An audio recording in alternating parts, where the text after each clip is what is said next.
Hello, everybody, and welcome to Honey Badger Radio. My name is Brian. I'm here with Allison, and this is Maintaining Frame number 180. Why is it mostly women celebrating murder? And what happens next? We're going to be reacting. I changed your suggestion a little bit because I think that's the takeaway. Okay, We're going to be all right. reacting to a video by Schumann Head, which is her, I guess, response or thoughts on the Charlie Kirk assassination. Mm. And I mean, and I think it's worth looking at. So I don't know. You haven't seen it, right, Allison? No, I have not seen it, so I have, don't spoiler the ultimate conclusion. But yeah, so this has been quite the interesting. Interesting is the wrong word. Sorry. A tragic, enlightening event. Yeah. Just to see the sheer malfeasance on a particular group. I don't even want to say a side because I think that they just are raw human ugliness at this point. So yeah, let's. Why do you want to say aside, Allison? Because what the sides are what You might good alienate versus them. evil. I don't give a fuck about alienating the bloodthirsty murderer demons that vote? We don't want to alienate them. We might offend them. I don't think that's my point here. Okay. Do you think that human evil is a side? Yeah, it's the side of evil. I do. Yes. Okay. All right. Fine. Yeah. Just the side of descending into the worst impulses that human beings have. How's that? Sure. Okay. All right. Okay. So anyway, uh, so if you want to send us a comment with a tip, you can do so at feedthebadger.com/justthetip at any time throughout the show. We are doing our monthly fundraiser at feedthebadger.com/support.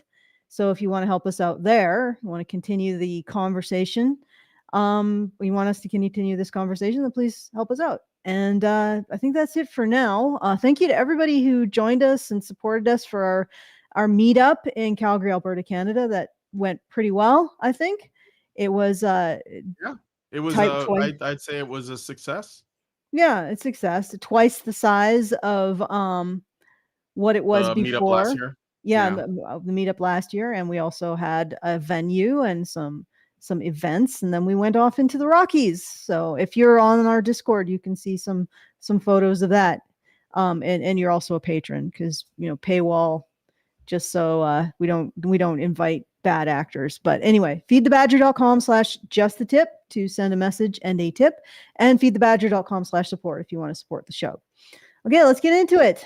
All right. So I have some time codes here. Let's play her intro, because I think the setup is important as usual, and she is good at doing the setup. So On September 10th, Charlie Kirk was giving a talk at Utah Valley University, and out of nowhere he was shot dead, live, in front of a bunch of college kids, in front of his wife and his 2 children. And I don't think the country is ever going to be the same. Not only because of this horrific tragedy, but because of everything that followed. The dark, disturbing realization that we may not be on the same page as our coworkers, classmates, friends, neighbors, doctors, when it comes to the issue of murder. I was crashing out on Twitter a few days ago, just stream of consciousness posting about it, with run-on sentences and everything. 4 days later, I have a clearer head, but I still feel the exact same way. So we are going to talk about what happened, we're going to talk about the aftermath, and then we're going to get a little personal, because frankly, I don't see the country the same anymore, and I know a lot of you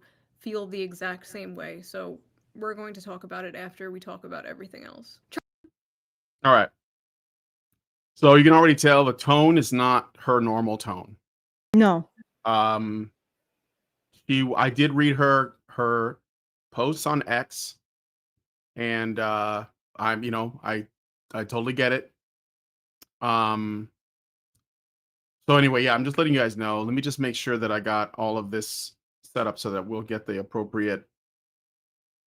Yeah. So when super chats come through and all that, it'll be fine. What were you gonna say? Well, what I was gonna say is that, so just to clarify my thoughts on this, there is a side that uses speech to identify enemies and a side that continues to regard speech as a means of communicating different concepts. But in order to have a discourse, you need sides to that discourse.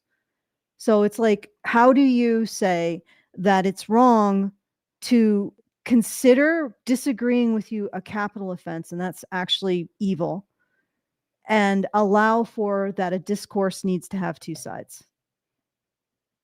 That makes sense. So that's why I say I think that this is not a side in the discourse. This is a desire to destroy human communication entirely, to make it a form of dominance. In other words, you have one opinion and that's their opinion and no other. That's the destruction of discourse. But again, a discourse needs to have a variety of opinions to occur. So how would you describe that, Brian? How would you explain the difference? Remember Calgary Expo, Allison? Why did you get thrown out? Because I wanted to have a conversation. With people who did not have any interest in having a conversation with you. Yes. And so they threw you out. Yes. So they've been censoring, they've been banning, they've been excluding, and some people, despite all that, managed to push through. And so they take it further. They tried canceling. They tried getting people fired from their jobs. They tried getting people's reputations destroyed so they would not be able to associate with people in their community. And then some people pushed through and then they killed them. And I'm not being hyperbolic. That is the nature of what they do. So Yes. The people who kicked you out of the expo are the same people who killed Charlie Kirk in terms of their ultimate, like at the baseline of their belief system. And you can say that's like not a side, but it is a side because there's like a lot of people that are okay with this. Okay, but, even if they don't want to pull the trigger themselves. And you could say that on the side of people who want to have discourse, there are different people who have different opinions. But that's all fine. We can wrestle with that. But right now, we have people who just want you to die or shut up and disappear forever. Yes, which is basically the same thing. Yeah, I'm aware of that. I'm just saying that I think that calling that a side is giving it legitimacy. It's not a side. Well, I guess you could say that. Is theft a side? Like, is murder a side? I get that, but ultimately they do believe in theft because they're statists, and that's what statists do when their parents are challenged. But look, all I'm saying is that I guess we're just trying to figure out what the best way to view this paradigm is. And I see it as people who are willing to talk and people who don't want to talk. And those are sides. Don't want to talk. They want to use words to dominate. Right? Yeah, but if their words don't dominate, then what do they do? There is no side and there's discourse. There is only them and their ability to dominate through canceling, through evictions, through firing, through murder. It's the desire to stop people thinking things that they don't accept. Right? And it's like that is a criminal. It's like a criminal behavior, and it's a descent into human madness. And I mean, I saw that when I remember my video I did on the Nazis in Boston. Yeah. Like they did not want them. They didn't even show the people they were calling Nazis because then it would have been patently obvious that what they were doing was silencing a bunch of people who just had interests in free speech and maybe anarcho-capitalism or whatever, and weed. And they silenced them because they did not want people to know that they were lying about them. And it's like I don't know. Okay, maybe I'm just struggling with something that is impossible to explain at the moment. So let's just continue. All right. Well, yeah. Let's jump ahead to. We'll play a little bit more of this. Charlie Kirk was not a healthcare CEO. He was not a powerful politician. And let me be 100% clear, I'm not saying this to say that it's okay when those people are murdered. My point is that those are positions of power that most people cannot relate to. Like, the average person is just so far removed from that world. Is that echo? Were you getting an echo? Yeah, I'm getting a bit of an echo. Is that Oh, that's weird. original? Yeah, is that original to her video, or is it just let me here, I'll put on my headphones. It normally wouldn't be an issue, but yeah. and for the record, when she says this is not some CEO, Yeah, I know she's making a reference to the United Healthcare guy, and I know that she does say, look, I'm not saying that that makes it okay, but you see, because we accepted that when it happened, that means we accept this. So, you know, if you're one of those people that says Luigi was a hero, guess what?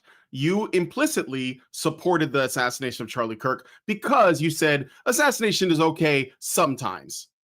Fight me, because I'm looking at the live chat and I know people are going to be in there bitching about something. So I'm going to let you know that shit's not flying today. I'm watching. Anyway, because yes, when you said it's okay for Luigi to kill the United Healthcare guy, you basically said it's okay to do this as long as it's the people that I think should be killed. Guess what? You opened the floodgates for anyone to be targets. Charlie is hitting differently because, like I said on Twitter, he was just a fucking guy.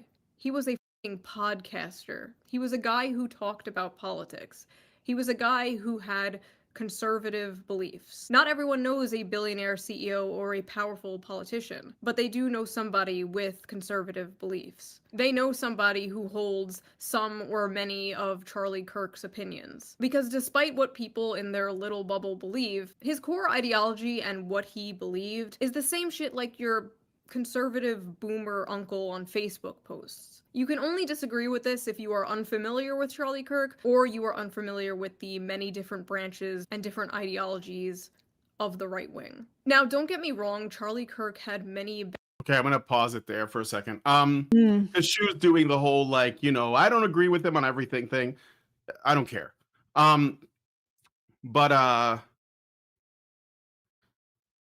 just want to say that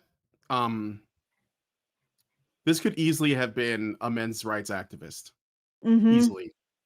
And I think like we have had, you know, bomb threats called on ICMIs.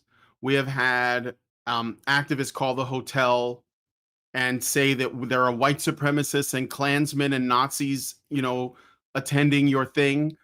Why would they do that if they weren't prepared for us to possibly get killed?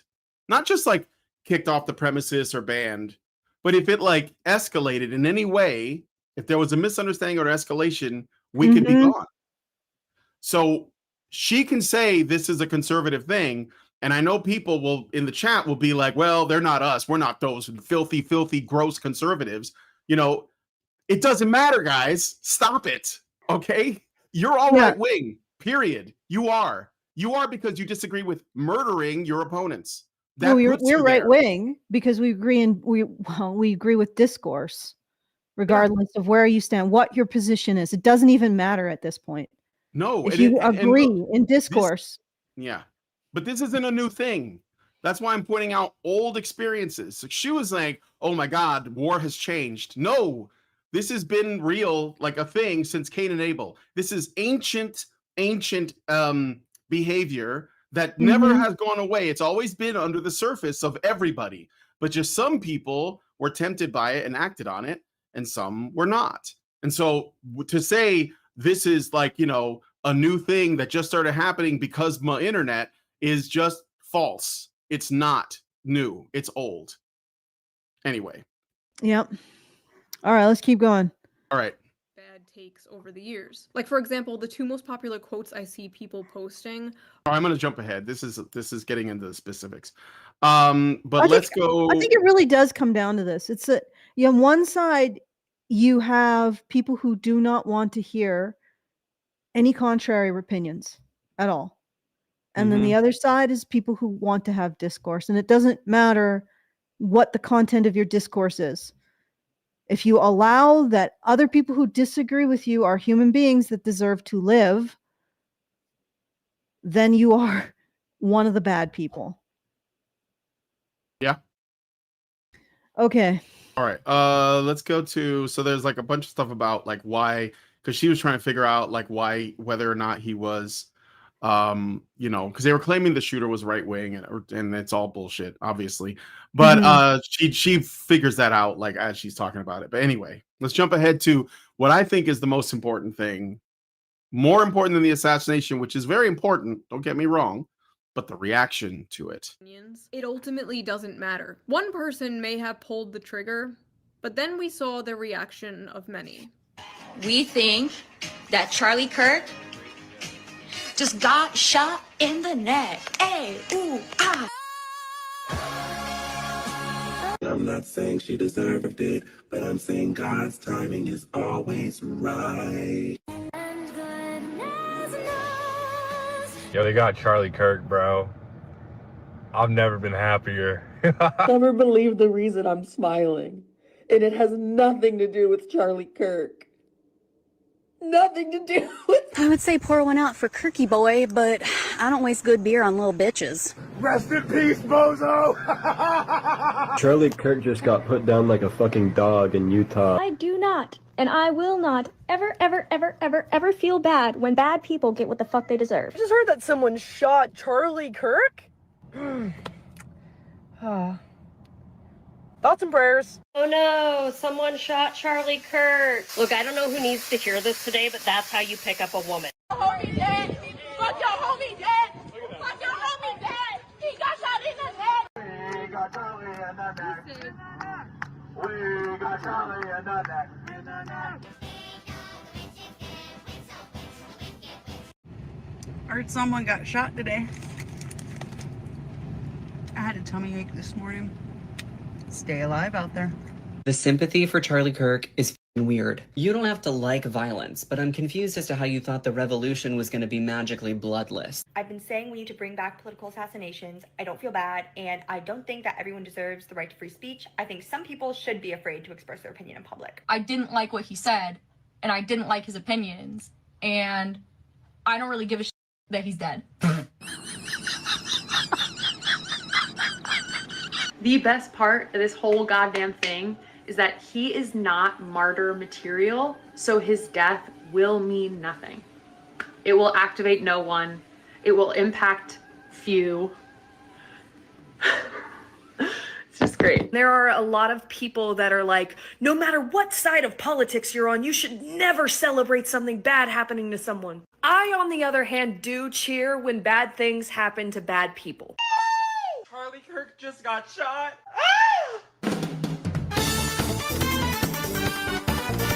I saw the video before they even put out the confirmation. There was no chance that he made it through that.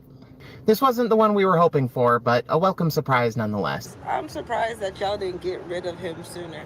And I'm surprised that you guys aren't getting rid of more people. Like, don't stop with him. Don't let him be the end dog. Get rid of them all. His wife deserves to go too. Y'all keep on talking about his wife and kids. They need to go too because they're carrying on that mentality and that lineage. Like, get rid of the whole family. I'm so sorry. Why did you guys stop with him? There were thousands of videos. Okay. These people deserve to live in the squalor and violence of a society with no advanced virtuous principles. The society that they are going to construct. That's what I think. Is that a cruel thing to say? Is that inciting violence? Yes. We don't deserve to be dragged in with them, though. That's the problem. Okay, let's hear what Shu has to say. I feel like this might be just the breaking point for Shu. But maybe I'm wrong. I say that out of ignorance. Well, I don't know what you mean by breaking point, I guess, but okay, let's see. People posting with their full names and faces, with hundreds and thousands of likes, thousands of tweets celebrating it with 500,000 likes, and it's important to remember that all of those likes are a real person. Millions of people in this country apparently believe the acceptable response to speech they don't like is murder. This wasn't just a bunch of fringe blue hair SJWs or whatever. They were teachers, professors, doctors, HR workers, healthcare workers, nurses, pediatricians, people who work with kids, people's classmates, roommates. They are teachers showing our children the gory, horrifying video of Charlie's murder on repeat. So yeah, there was a teacher who forced her 10-year-old classroom to watch his murder video over and over again. So I'm just reading the headline, and I knew about that story. So I mean, look, I'm not that surprised. I don't know why Shu is, but I'm not. So I don't know what that says about me. But when I learned that there were this many people celebrating his death, I wasn't really surprised.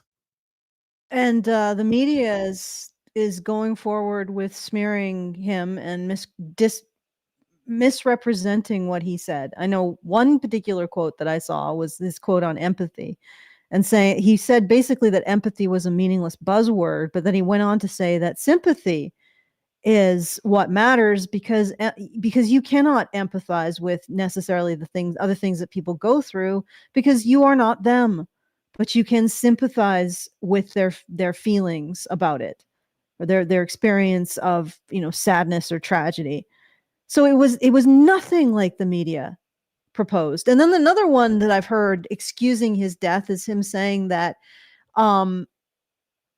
guns, the existence of freedom and also the existence of the Second Amendment, the right to bear arms, means that the cost of that is that there will be people who die. Honestly, I would have said that there's more likely to be people who die if there isn't freedom of speech in particular and the Second Amendment. But he went with they're more likely that people will die in order to have freedom. The freedom means that some people will die as a result of it. And there are people saying, well, that means that him being killed is justified. It's just desserts for his statement. Well, he's basically saying that everybody in a free society, everybody runs risks. Just like if you are allowed to have a car, there will be accidents that kill people. That doesn't justify you running someone over with your car. If they say, well, we all have cars, that means that we're going to have to accept a certain amount of accidents. You don't get to run him over, nor is it justified to run that person over. It's just the cost. And honestly, I would say it's a greater cost. And ultimately, it wasn't freedom or freedom of speech that killed Charlie Kirk. It was the absence. It was people who believe in the absence of that freedom. Well, plus he was on a college campus. It was a gun-free zone, so yeah.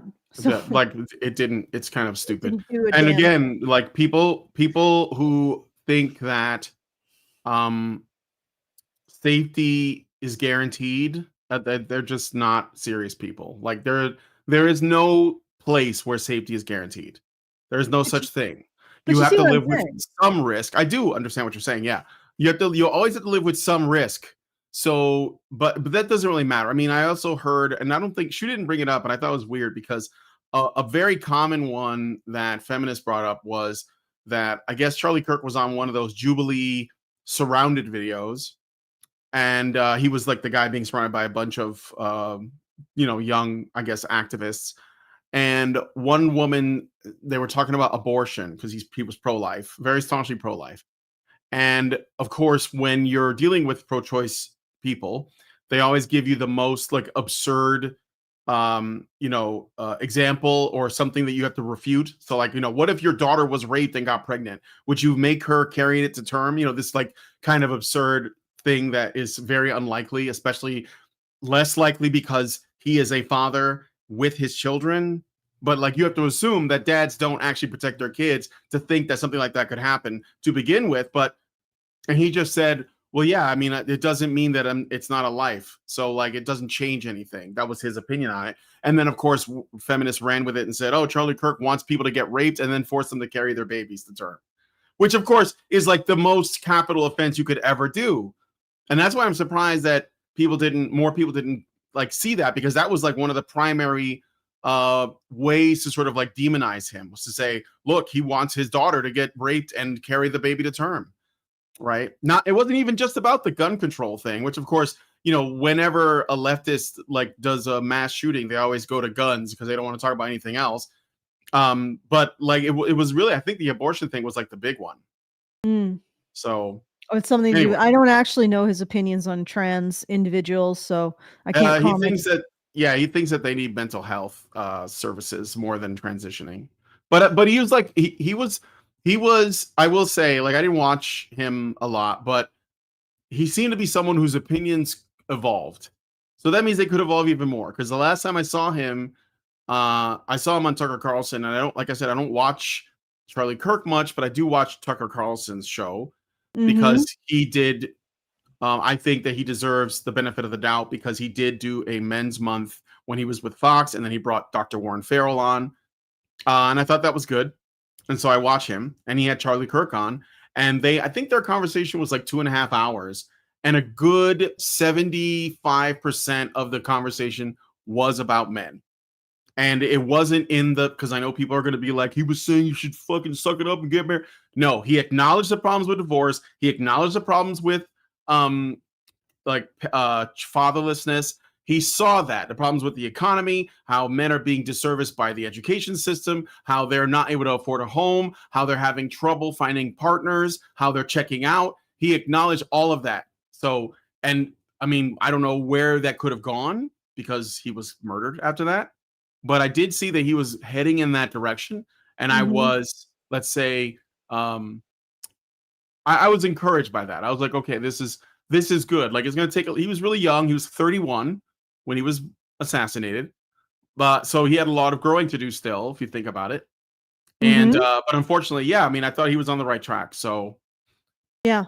Anyway, and I mean, honestly, Shu said that there are things that she disagreed with Charlie Kirk, and I think there probably would be things that I would disagree with, and even Brian would disagree with, in terms of focus and emphasis.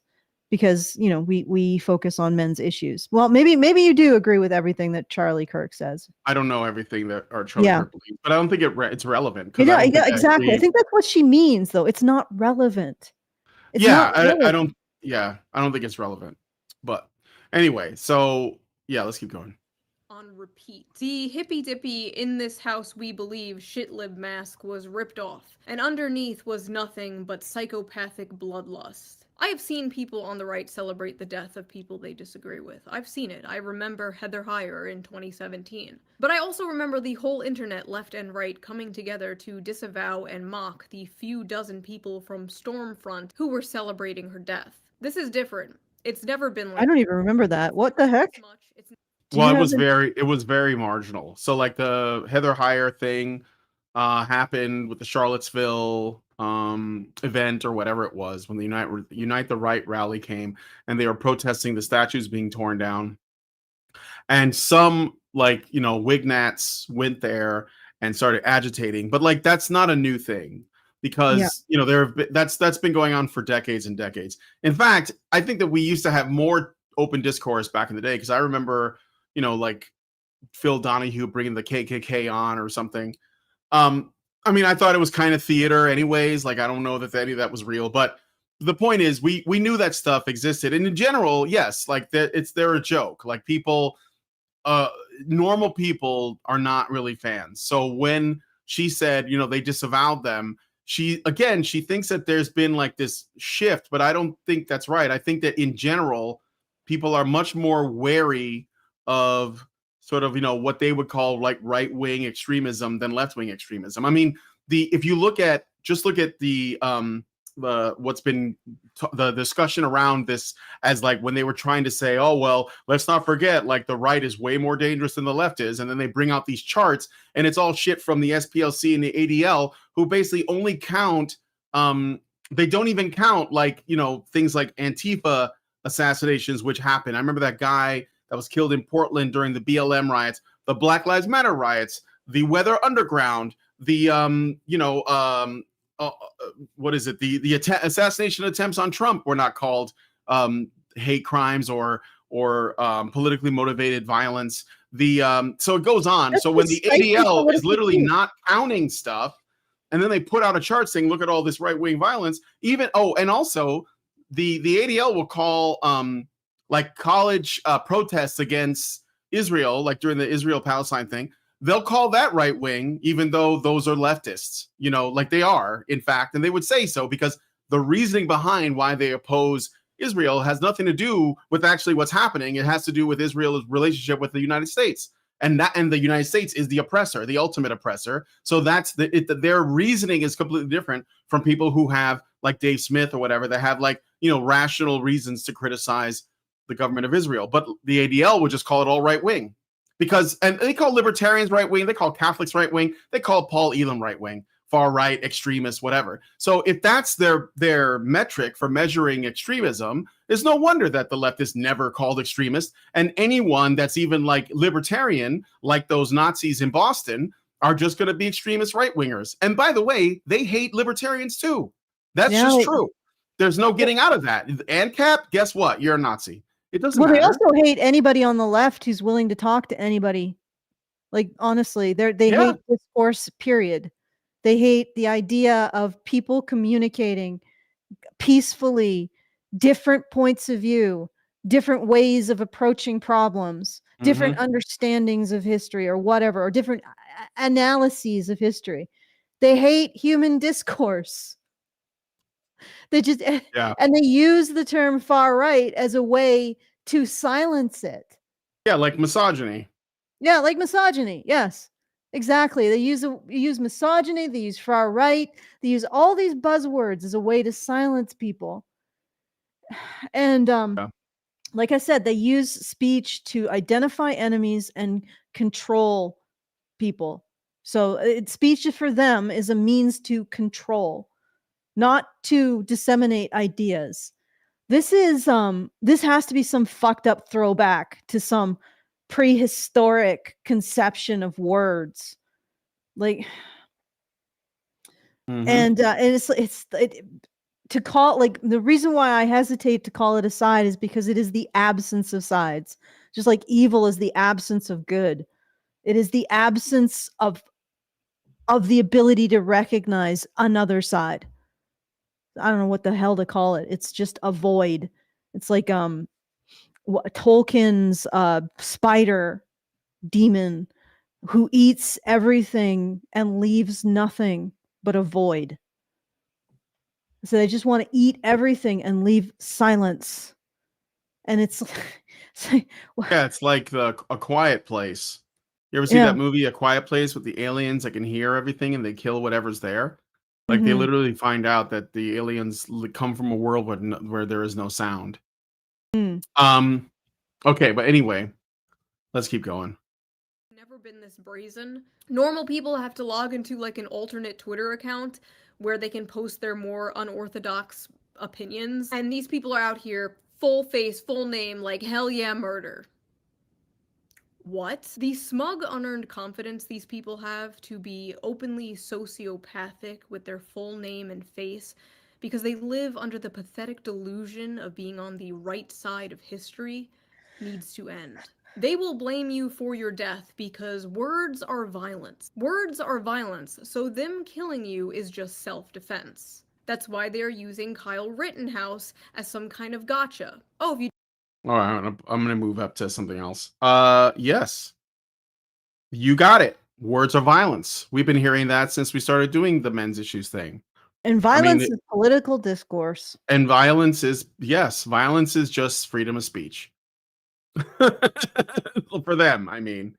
Okay, so Shu goes into a thing where she tries to explain, like, why, you know, like that, how they define Nazi. I'm going to skip that because we know that it's whatever makes them uncomfortable.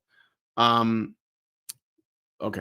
being anti-death. Charlie Kirk was a fucking Nazi. He was a fucking Nazi. And you know what kind of Nazi is the best Nazi? A dead. By the way, do you notice anything about all these videos that they share almost completely in common? Shu's going to mention it.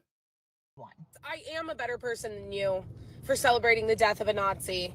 And actually, it's pretty weird that you're not, and simultaneously asking people to have empathy for the Nazi.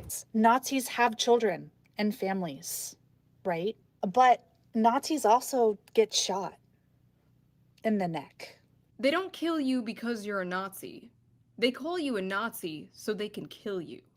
That's Yep, Blair White. and they call you and they kill you and then they call you a Nazi. Yeah, And nobody's after they scared killed you. shitless. I mean, no, actually, I know everybody is scared shitless of this. Even the people who presumptively share the same viewpoints as these psychos. And honestly, I think that they chose this particular viewpoint and this particular philosophy for their incursion into the human realm, their demonic incursion into the human realm, because nobody likes misogyny, nobody likes racism, nobody likes homophobia, nobody likes unfair bias towards people. And as a society, we are built on the idea that people should be judged based on individual merit. So that's what they took over. And they used it because those virtues are our virtues. Does that make sense, or am I talking out my ass? No, that makes sense. But yeah. Yeah, okay. But I don't even think they have those virtues. Like, okay, I'm going to go back into feminism because that's the thing that I've been hammering at for like 25 years now. Well, this comes from feminism. Oh yeah. This is I mean, like, or one comes before the other, but they're definitely like interlinked. Like, none of these people that were cheering his death, if you asked them if they were feminists, none of them would say no. Yeah. So, but I was talking with Grok, and we were examining how feminism approaches domestic violence. And there is now a new intervention called ACTV, which results in 50% less recidivism among only male perpetrators because nobody recognizes female perpetrators.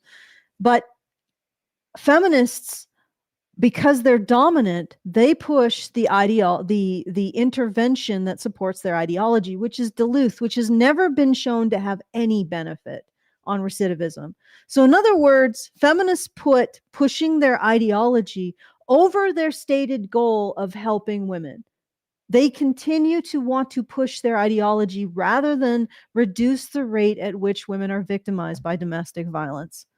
And it's just like, at that point, all that matters is that your ideology is a tool of control. Right? All that matters is you can say, well, I am the one who cares about women. Therefore, I'm the one who should control the discourse. I'm the one who should say what's hate speech, what's allowed. I'm the one who should be able to construct a moral hierarchy with you at the bottom. And that can include political violence against you as justified. And that's all it is.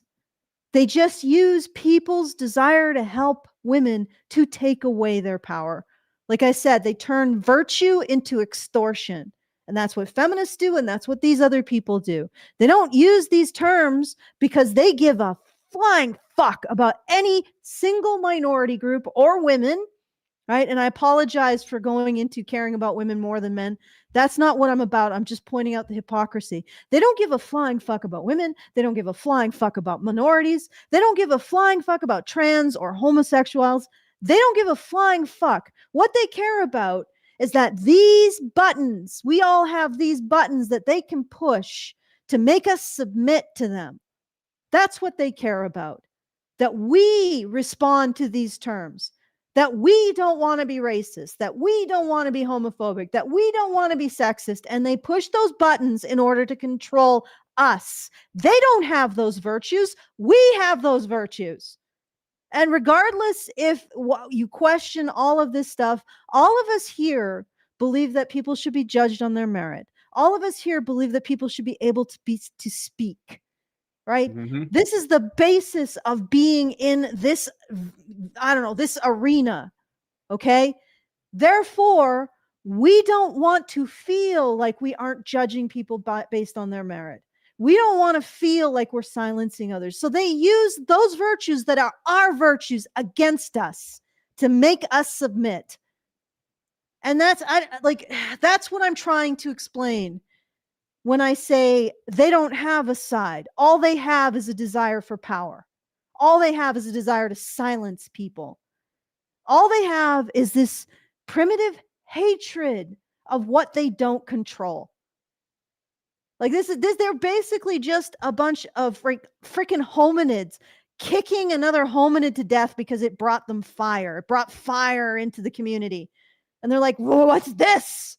This we don't control. We must destroy. That's all it is. And they use our virtues against us. Okay. Yeah. I'll step off my soapbox. All right. Now, I'm going to talk about my personal feelings of the situation because I know a lot of you can relate. I know a lot of you have been feeling the exact same way. So I will try and put it into words for you. I have friends who were friends with Charlie Kirk, but I didn't personally know him. We follow each other on Twitter. I've been to the TPUSA Amerifest in 2021. I actually went there planning to make a video making fun of it, but I had so much fun and met so many friends that I'm still friends with to this day. So that video never happened. I disagreed with— Oh, well, it didn't work. So you went over there with preconceptions, and then you found out those were human beings, and then you got along with them. Interesting. But I'm glad you didn't make that video, Shu. I appreciate that you went in there with the willingness to change your mind. learn something. Well, learn something, you know, because one of the reasons why we're in this situation that we find ourselves in, and again, this is not a new situation. This has been going on for a very long time. I think she was just discovering it for herself because, like most women, she's mostly shielded from this stuff. There were two things that people just cannot say that has put us here. One is, I don't know, and the other one is, I was wrong. And because people cannot do that, and instead they just, you know, what is the saying? SJWs always double down.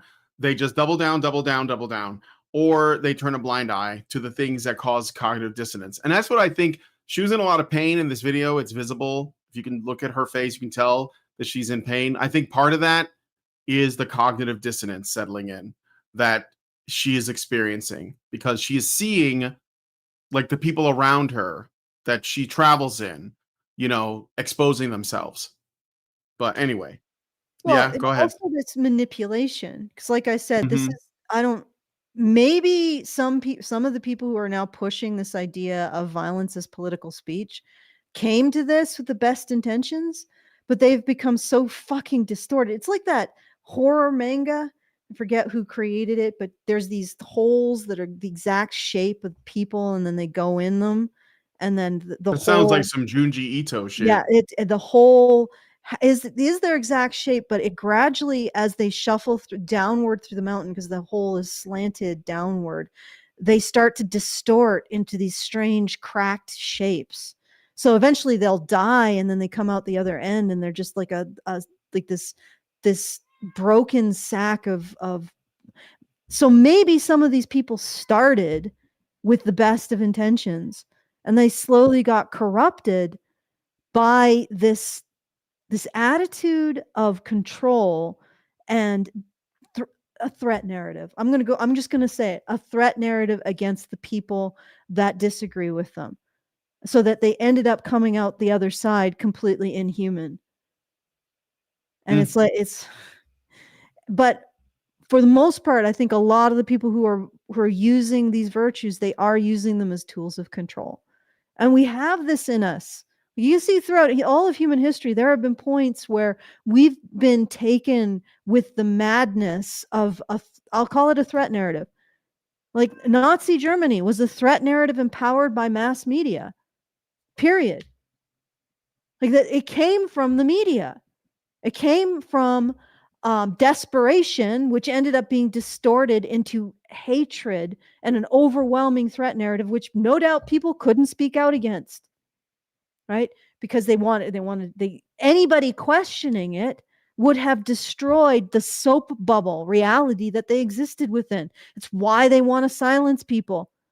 But they were distorted by a threat narrative. And these individuals are also distorted by a threat narrative.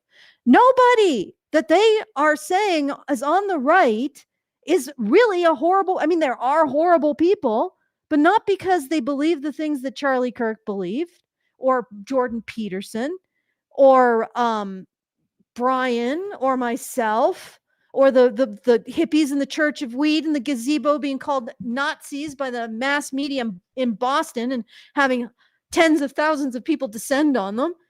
Like that, none of these people are evil because of the things that they believe. Right. And I don't think that people are well, I guess if you believe that everybody who disagrees with you is evil, you might want to stop and think if you're being possessed by a threat narrative. But I don't think these people are Nazis, and I don't think they're evil just because they disagree. Even if they disagree with me. Right? If you disagree with me on something and it isn't like basically saying a group of people is criminal that isn't actually criminal, like you can say the mafia is criminal, you could say terrorist organizations are criminal, but things like saying men are criminal, right? That is a threat narrative. And I'm going to disagree with it. I'm maybe not going to silence you, but I'm definitely going to use logic and reason to dispose of your threat narrative. Anyway, and the problem with threat narratives is they don't survive the light of day. So they need to be protected by people who silence any disagreement. All right? And okay, I'm going to step off my soapbox cuz I think that I'm repeating myself, so It's okay. All right. So I'm just looking at the chat. Don't stop. What? My cat is getting feisty cuz she sees that Okay. I have the stresses. Nope. Yeah. Don't claw. So she was sharing like a disagreement she had with Charlie Kirk on X. I want to ask you guys this because I think that she thinks that this is like an obvious response, and I don't think it's this simple. So Charlie Kirk said Republicans should not support a bill that pays people not to work. And then Shu says, have you seen the current unemployment in this country, Charles? Now, that's her way of just shooting him down. But I'm sorry, but I think Charlie Kirk has a point. And I don't think the solution is government pay people, because that's what Shu is for. She's still for that, by the way. And I'll tell you why it's stupid, because only women are going to get that money and only men are going to have that money taken from them, because that's how it always has been. And even men who could benefit from it are most likely not going to want to, because they're going to feel useless and they don't want that. So what I think, if you asked him, if he was alive, to ask him this question, I would say, well, and he's even talked about it already, because he's talked at length about the problems with, men finding, making decent money, being able to afford a home, because he knows that if men can't do those things, then they can't attract a woman. And I mean, of course, we could bring back dowry, and that's a whole other conversation. But the point is, he was at least looking at the world as it was and saying, the welfare and government programs are not the solution to this problem. And I guess it's a little bit of a nitpick, but I'm just saying, see, this is where Shu doesn't understand that you don't just say, oh, we should just there should be gibs, because like the people who are calling for that have killed him or that wanted him dead are the people who stood to lose gibs. They become murderous because they know that the state, this guy, is calling for a reduction in those things at the end of the day. And worse than that, he was reaching people, especially young people, in particular young men. And he was he moved he moved men that were otherwise not involved in the political process into it. And part of it was because they then started to understand how consequential things were for them as men. So he was reaching Zoomer men, and they were starting to move to his positions, and they were starting to recognize that their money was being taken from them and being given to women in on the whole. I don't think he would say that, but that is what's happening. And she was like, well, I think that there should be more gibs. But she's, again, I'm not shitting on her. I'm just saying that she obviously doesn't realize that's how the system works. And making it more of that is just going to do that more. And when women who are benefiting from those systems, in fact, encouraged to take advantage of them, and you can look at guys like Thomas Sowell and Milton Friedman who have talked about this for decades, well, when they see that their meal ticket is threatened, then guess what? They're going to be okay with somebody somewhere doing something about it, probably a man, which is what happened. Okay, well, I would say that there are some serious problems in the workforce right now. And I'm not sure if we can really do the bootstrapping, because everything has become ossified and but it's because of government intervention in the economy, and there are no easy solutions right now. And I'm not sure what is going to happen, but we can't, like, it's not, we can't continue like this. We can't, like, I don't think the US can continue increasing the debt, and other Western countries can't as well. So it's an intractable problem, but I can actually see, I'm going to do my both sides. I can see both sides. I can see the issues that she was bringing up, and also that you can't, like, the only thing that's going to do is add fuel to the fire. Right. Charlie was he wasn't ignorant of those things though, Allison. He knew that the bootstrapping thing wasn't enough, because he talked about it on Tucker's thing.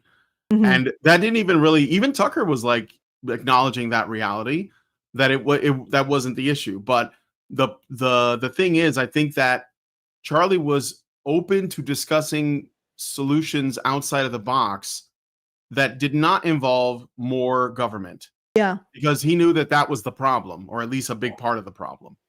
And well, I mean, honestly, if you look at, okay, I'm gonna take you in a big digression, but if you see society and the cooperative systems of society is actually an emergent property of men's biology, then what we've been doing is basically deconstructing all of that for the last 70 years, 100 years, 120, 150 years.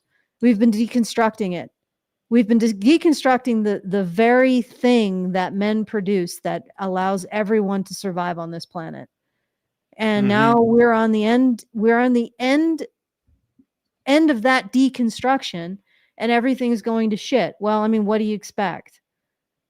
Like, what do you expect? And we deconstructed it because we were convinced that by feminism, that the unique value proposition that men give the world is actually something that they steal from women. Yeah. And we just put in place all the mechanisms and levers to start deconstructing it, because we're convinced that they steal it from women. And it's like, all of the things that we enjoy were built by men. And they weren't built by men because they didn't allow women to build them. Because if women had built them, women would have built them. And they would have been built by women, because they didn't exist before men built them. So how could men exclude women from building something that didn't exist before men built it? And that are we ready for that dialogue? Are we ready for recognizing that these cooperative systems, these things called civilizations, are built by men? Yeah, that's where it starts. Allison, for some reason, your audio is like lagging a little bit behind the video. I don't know. I can try restarting. I suspect void cat intervention, or I don't know. And ironically, even feminists don't disagree with what I'm saying, because their only solution is to create a guilt narrative in order to convince men to give women the benefits of civilization. And yet, I don't know if you've noticed, but men sort of build civilization to benefit women and their family. So we don't even need feminism. Like, why do we need the middleman?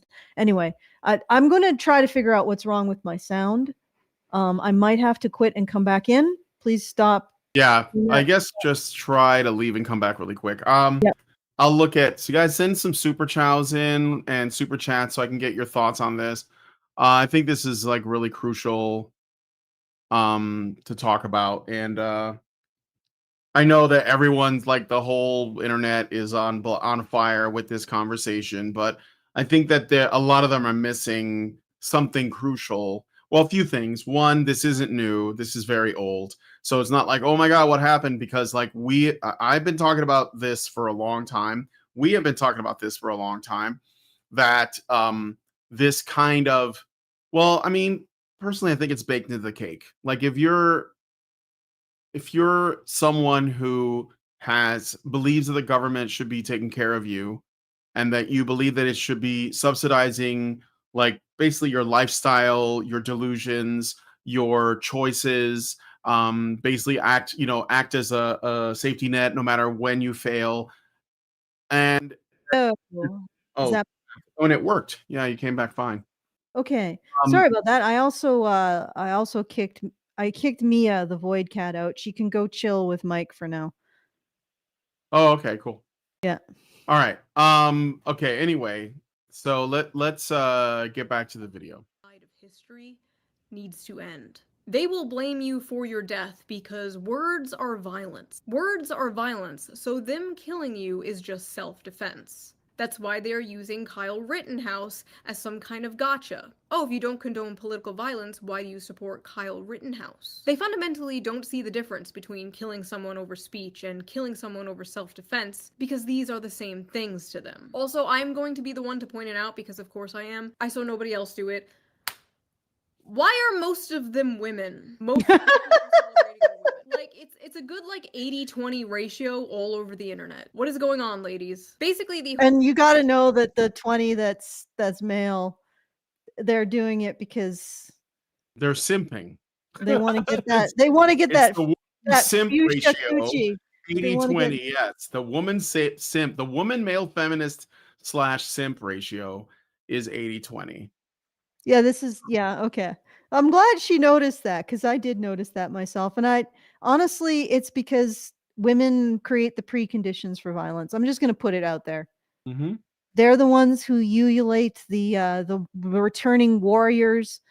In more in tribalistic societies, they're the ones who usually carry out the torture on enemy combatants and enemy captured enemy. You know that this and they're the ones who put out the white feathers. I mean, not all women. There are certain women who have no interest in promoting war and want to campaign against it, but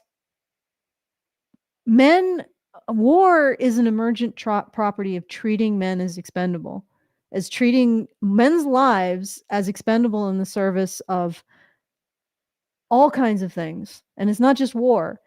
They are also expendable in the service of industry and developing infrastructure.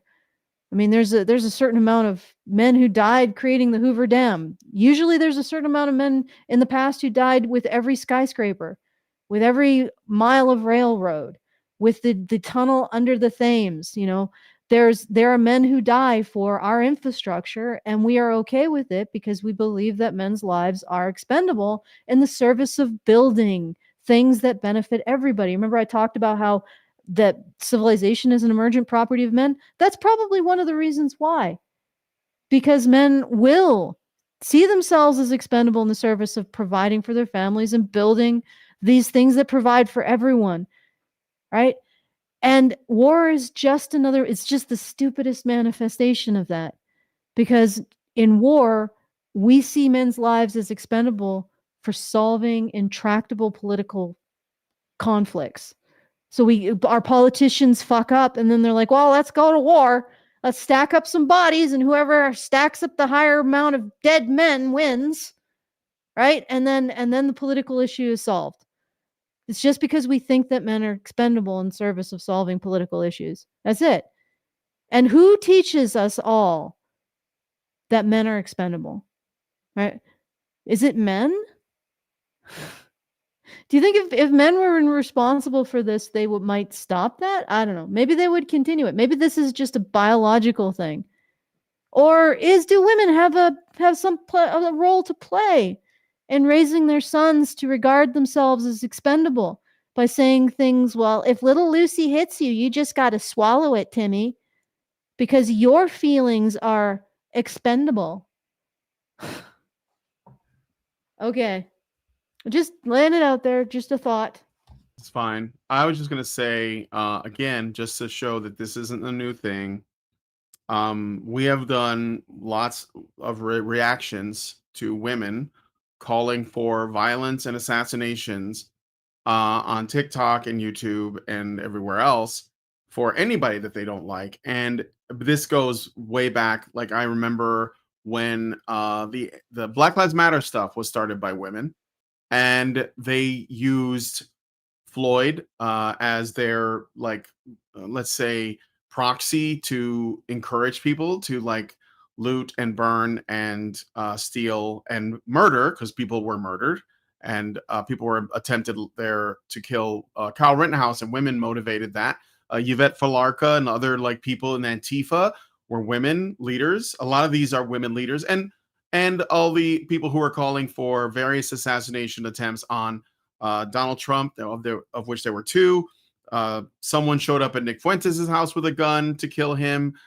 There was a bunch of like politicians at a baseball game that were shot at, and you can find videos of women in their cars or on their beds or in their homes, like laying on the couch eating bonbons, and they're just calling for murder like some kind of French aristocrat. But they're not the ones that actually put themselves in harm's way. They just go online and say, I hope a brave man steps up and does something. And then some man at some point says, oh, I'm going to do this for Milady. And they do it. Like if we can't acknowledge the fact that there are women, I'm not even saying, like that there are women who exist that do this, and that there are men who respond to it. And that's only because the women can't do it themselves. Otherwise they would if they were weak enough, because they obviously, you can find videos and stuff of women abusing the weak when they want to, like children. And that still happens, and we still don't take it seriously. So I'm just saying that like this isn't shocking to me because I've seen it for years and years and years. And I'm sorry if it shocks Shu, because I understand how shocking that can be, but yeah, it's not new. So stochastic terrorism, yeah, that's what it is. Yes, it's like saying, well, here's so and so's house and address. Man, it'd be a shame if something happened to him. And if a woman says it, I'm scared, I feel unsafe. Then yeah, there might be a man who will go and do something about it. So last year they realized how many people would celebrate the murder of a president, and this year they realized how many people would celebrate the murder of them.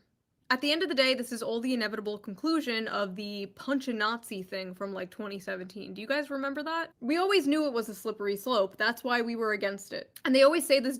Well, there's something older than that, though. Boys are stupid, throw rocks at them. Mm.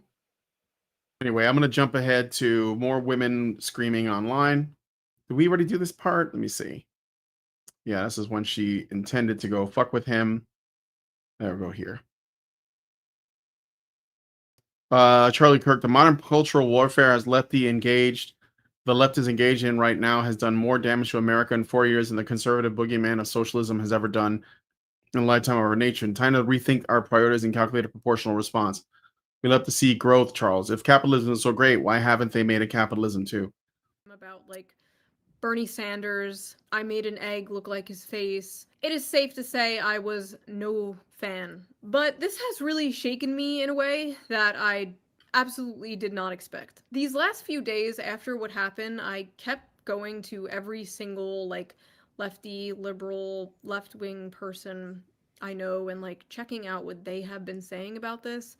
And besides maybe like 4 or 5, every single one was being an unhinged psychopath about this. Or saying some backhanded shit like, this is why we need gun control, which, first of all, we were just watching a whole bunch of people celebrate killing someone over political differences. You are never taking our guns now. That is not happening. I felt like I was in the middle of the ocean. I was trying to like grasp onto a flotation device, checking all of these accounts for their take, like, be normal, be normal. Nothing. Nobody. I'm just drowning in a sea of evil, apparently. Maybe I was just blind up until now. Maybe they changed. Maybe I changed. Is everyone going crazy, or am I going crazy? I don't. Good luck. They have Steve. not changed, and you probably have. But I'm telling you, you're just seeing the truth. I don't like, think remember when Shu made her video about men, the male loneliness thing, and she like got a bunch of videos from her friends on the left, and they were all like, fuck men. It's the same people, Shu. It's the same people. They haven't changed. You're just seeing them for what they are. Mm-hmm. Yeah, and you thought that they were fellow travelers because you might have agreed on some ethical principles, and little did you know that they were basically some kind of I mean, demonic her entity deciding that those are the principles that it's going to use to manifest itself. yeah. I hate using the dehumanizing language, but they're demons? yes. I'll just say it's evil. I mean, like everyone's calling them demons now. But I mean, it is evil behavior. But that's what I saw for a long time. And I don't want to dehumanize anyone, but that's just what I'm seeing. Like it's the reality. Like, I'm sorry, you know, we wrestle not with flesh and blood.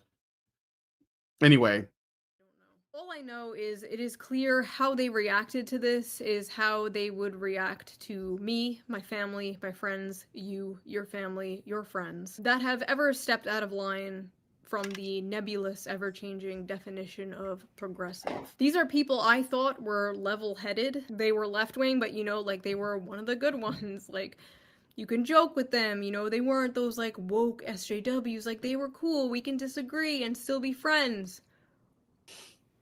You know. Well, your oh, friend good. wouldn't celebrate you being murdered, of course. But if they would celebrate an exact clone of you that wasn't you, that had all the same opinions, or some of the opinions that you have, if they would celebrate that clone being murdered, they're not your friend. I'm friends with people who are friends with Charlie, and I see how they are completely broken about this. Seeing them like this, and then at the same time my other friends posting shit like, "Rip Bozo." It's just sick. It's just sick shit. Personally... Yes, it's sick. You know, and where do you go from here? well, we have to. Where do we go from here? Do you have an idea before I say something? Oh, no, you go ahead, and maybe I'll say something after. We have to stop bickering amongst ourselves. We have to, like, come together because we are dealing with murderous assholes. And I've been saying that for a long time. And there are people who will kill you, and then there are people who will make excuses for you getting killed.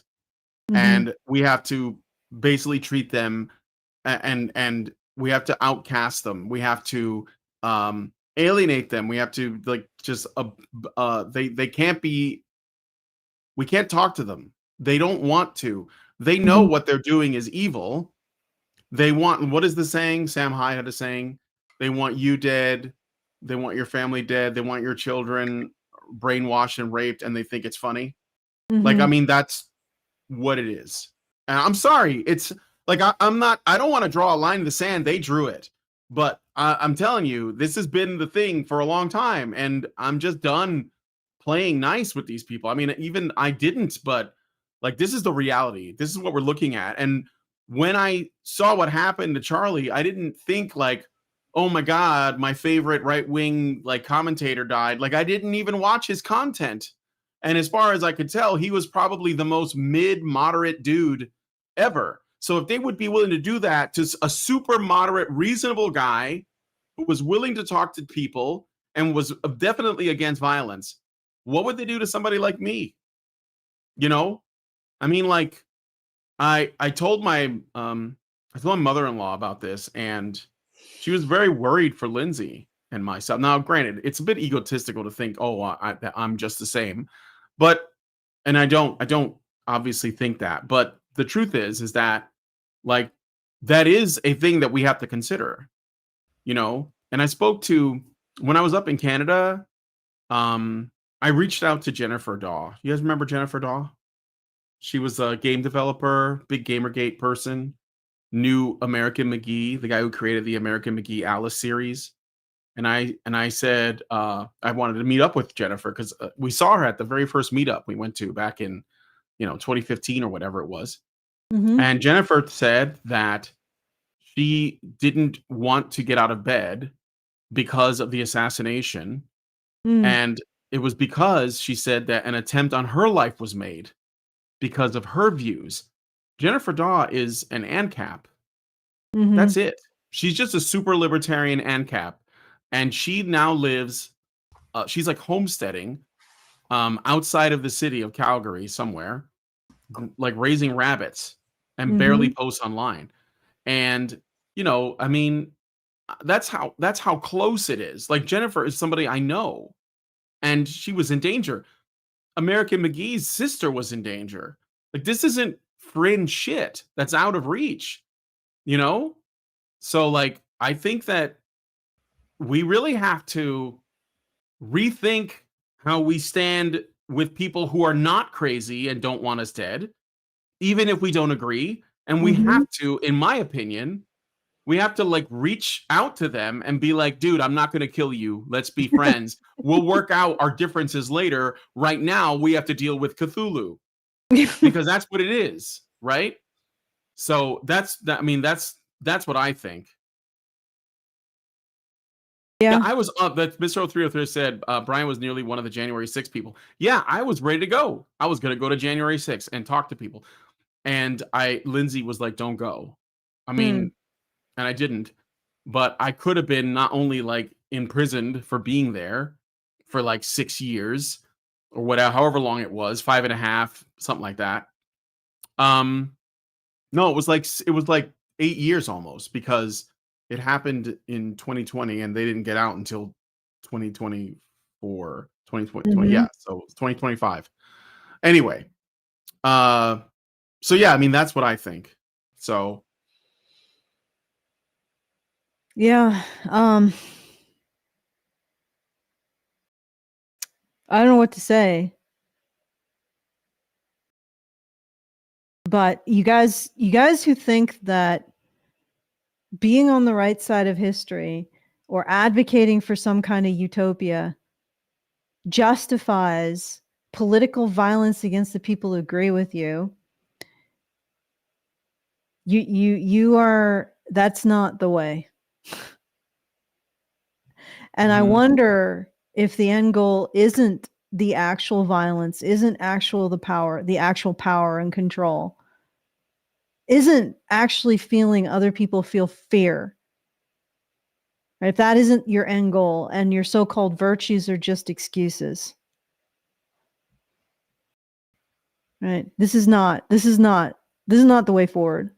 You guys aren't progressive. Somehow, thinking yourselves so progressive, you became throwbacks. And I think it might be because, the same thing that happens when we don't hold women to standards and women descend to the standards we don't hold them to. When you think that your belief system puts you above human morality, then you are going backwards rapidly. yeah. Or it puts yourself above whatever you want to call it, karma, treating your neighbor as you wish yourself to be treated, right? Whatever you want to call it, you think that you are above the harms you do others, and you're not. No political position puts you above the harms you do others, and no abstraction from this speech or this action in the abstract it harms people. No, that doesn't excuse you going out and physically harming someone. Okay. Yeah. All right, I got a couple super chows. Cool. So thank you, Zeranx, who gives us 5 and says, the government needs to find a way to revitalize the dollar. Our government has been hollowing the dollar. I equate it to a bag of beans made less substantial until there's half a bean in a bag, and we need multiple bags with half a bean in it to manage our needs. At some point, we can't manage enough carts to hold said bags to buy a load of bread. This is why I absolutely disagree with the statists, the people clamoring for higher wages. Charlie Kirk is also one of those, and agree with those saying Republicans and progressives are going the speed limit. Oh, Republicans are progressives going the speed limit. I'd say they're cruising, though. Thank you, Zeranx. Yeah, I don't think it's the solution for sure. Okay, well, here's the thing. Nobody should be using like their claims of needing safety to take away other people's freedoms. right? Mm-hmm. Like, I mean, within reason, people should obey traffic laws when they're operating a motor vehicle and a forklift. But like that whole thing about, for example, COOF, where the justification was that if our freedoms created a 0.0001 increased risk of possibly fatal illness. Well, sorry, that's life. And I think that's what Charlie Kirk meant. Right? You can't make things safe. And the safer you make things, the less safe you are. Strangely enough. Yeah. Like, what is that statement? Somebody who sacrifices freedom for For security deserves security neither. deserves neither and gets Well, neither. you'll get neither. Yeah, You we'll get get neither. neither. Mm-hmm. Because the people who are willing to make that deal with you, you don't want to have power over you. Yes, exactly. right. Okay, so I got another super chow. And put it up. Great Indoors gave us, hello, Great Indoors, who was at the meetup, by the way, gave us $5 and says, this is in regard to the tweet reaction of Shu to that of Charlie. Being in favor of the state forcing people to pay for something that doesn't result in any productivity is using the threat of state violence as a means to an end. The entire philosophy of the left has this viewpoint as its foundation. They have top-down solutions for every problem they encounter, increasing the amount of state threat to violence along the way. In my opinion, it's no wonder we end up at these societal crossroads. Yeah, I mean, they're already using violence when they use the state, so that's why they're okay with violence. Zeranx gives us a super chat for 5 and says, the interesting thing about BLM is that it was allegedly started by a black man to get black people to recognize we matter, and then it was taken over. Well, that's interesting, and I feel like I knew that. So BLM was originally started by a black man to recognize in the larger black population that black men matter and they exist. That can't be allowed. We have to rewrite that so that what do they say? That we disrupt the patriarchy. Like the nuclear family, and we're gonna have children raised by parents and communities and villages and non-binary people and trans people, but not men. Definitely not men. But everybody else is allowed to participate in the raising of children. And I got something I want to read because Teal Deer is watching and he's commenting on Rumble. So he says, it is a religious belief in the forever revolution to free people's souls from their bodies at the end of history. They don't know that, but it is the foundation of their thought. Their morality is the spark of the divine, of the Godhead trapped in the material.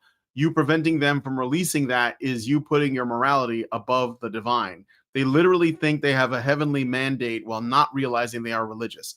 That's part of what makes this leftist cult so dangerous. Also, black men are the white people of black people. Okay. So Teal Deer is well read on this. Okay, let's keep going. I would rather live in a world full of Charlie Kirks who would sit down and debate than a world full of people who agree with me but would murder people who don't. Because if it's now normalized to just murder people who disagree with you politically, we don't have a society. Like, that's it. It's over. But some of these people... We do if we get rid of everybody who wants to do that. And I don't mean like get rid of them. I mean like kick them out of the country or something. Put them on the ice floe, send them out, and let them have their society over there. You know? In particular, like, why the f*** are you celebrating? You! They think you're a f***ing Nazi too. They'll make a nice compilation of all the hot takes you've had over the years and spread it around to justify your murder. Yep. You don't get it, do you? We are all Charlie Kirk. I have been doing this for 11 years. I have been harassed. In 2018, with the Nazi, the boss show, CNN show us the Nazis in Boston. That's the video that I did. I pointed this out. This should terrify anyone because it doesn't matter what you say or what you believe.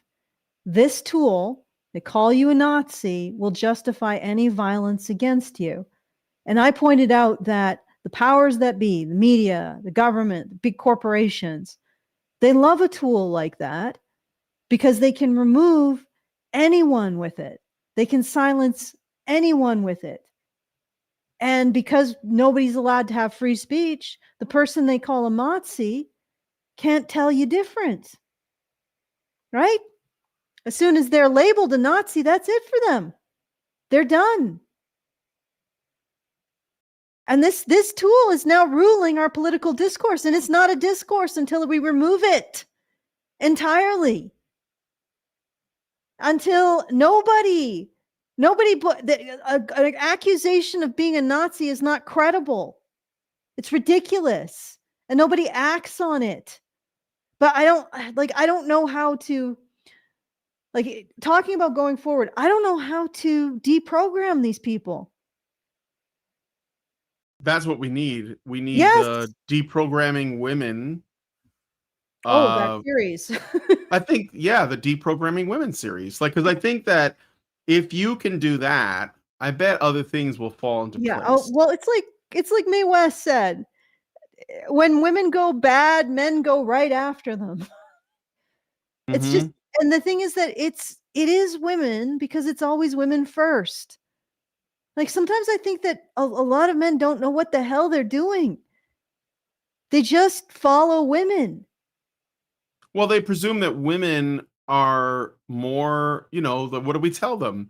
Women are more emotionally intelligent. Women are more virtuous. Women are more, they're just better people. So we've conditioned at least one, if not multiple generations of men, probably going all the way back to the boomers, to defer to women for their moral compass.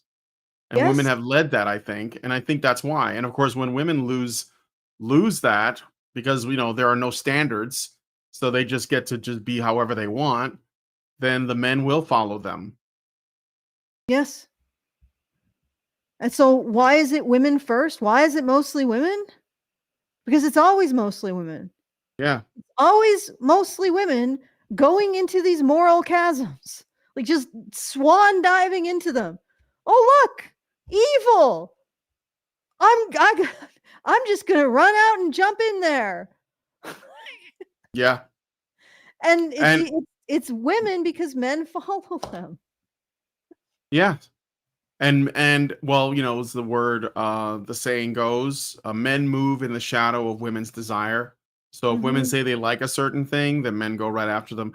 Well, I don't know if this video is in here, this clip is in here, but there is a woman who says, whoever kills Charlie Kirk, like that's how you get a woman.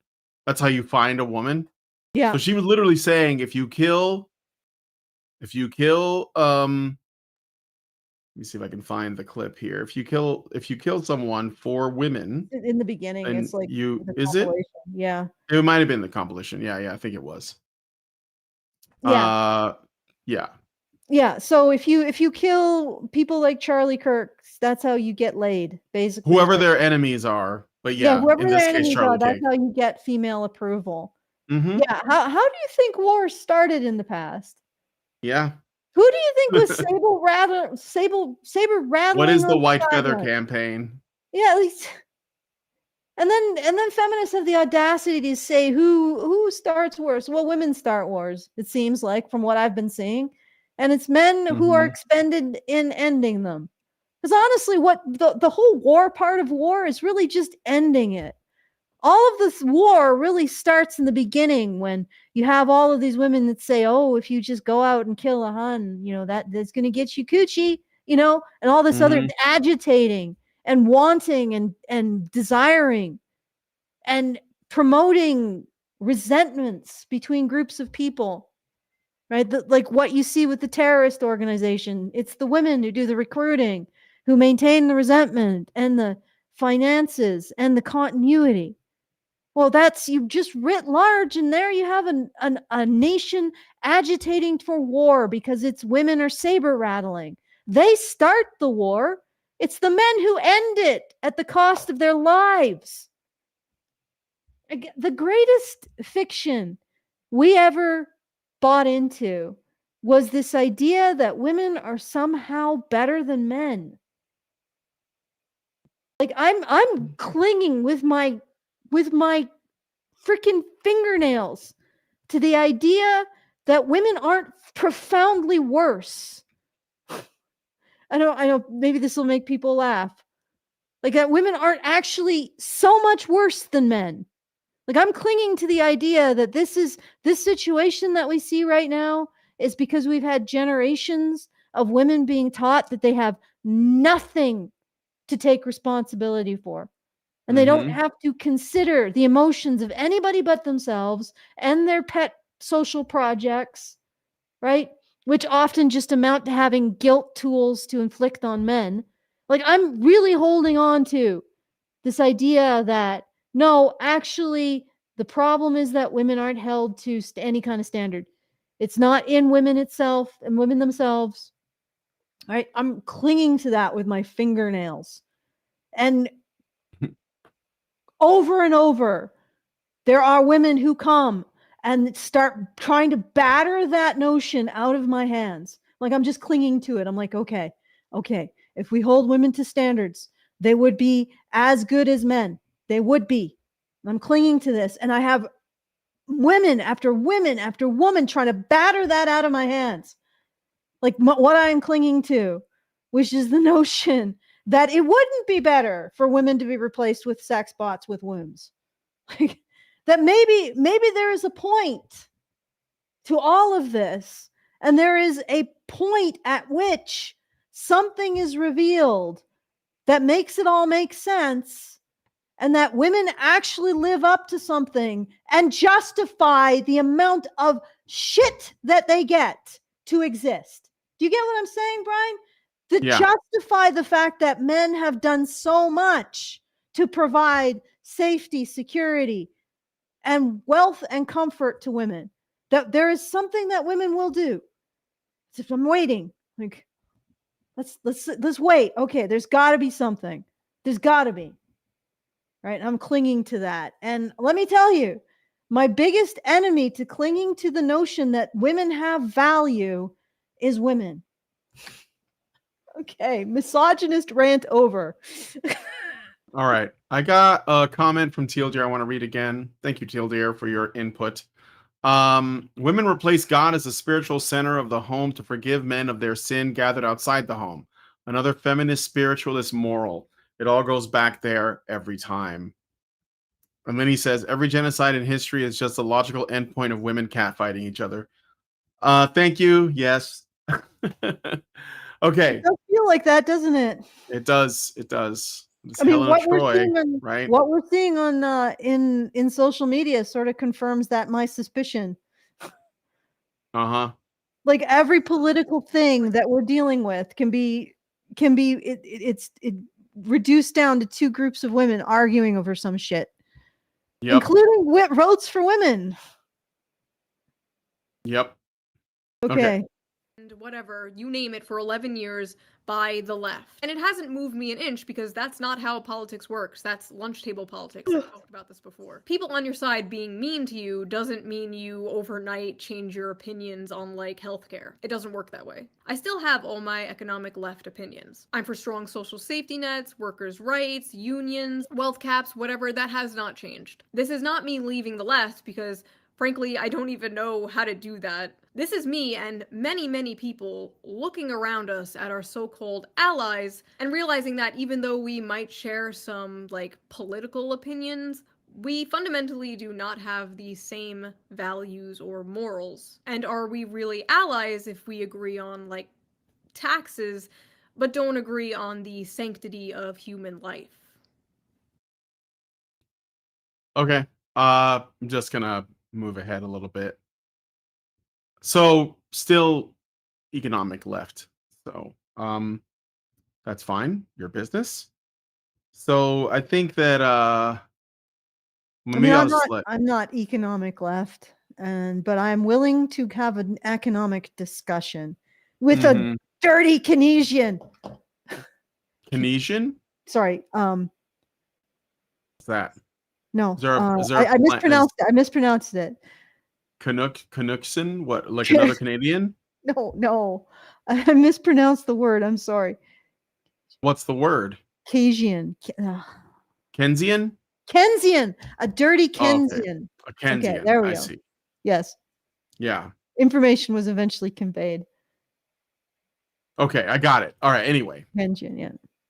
I don't know. The Tianzian. way we view death now is just crazy. And I feel like a lot of that has to do with the desensitization, in part thanks to the internet. You used I don't know about that, but she like explains that if people can look at gore online and so they become desensitized and they don't think it's happening. I think it's more maybe that Charlie Kirk has been, and a lot of people on the right and MRAs have been sufficiently dehumanized. Remember, we used to talk about, or Allison made a video about dehumanizing language. Men in particular have been dehumanized for a long time. So when men die, like people, especially people who are kind of let's say, what's the word I'm looking for? Sheltered from this stuff, they don't have a normal reaction.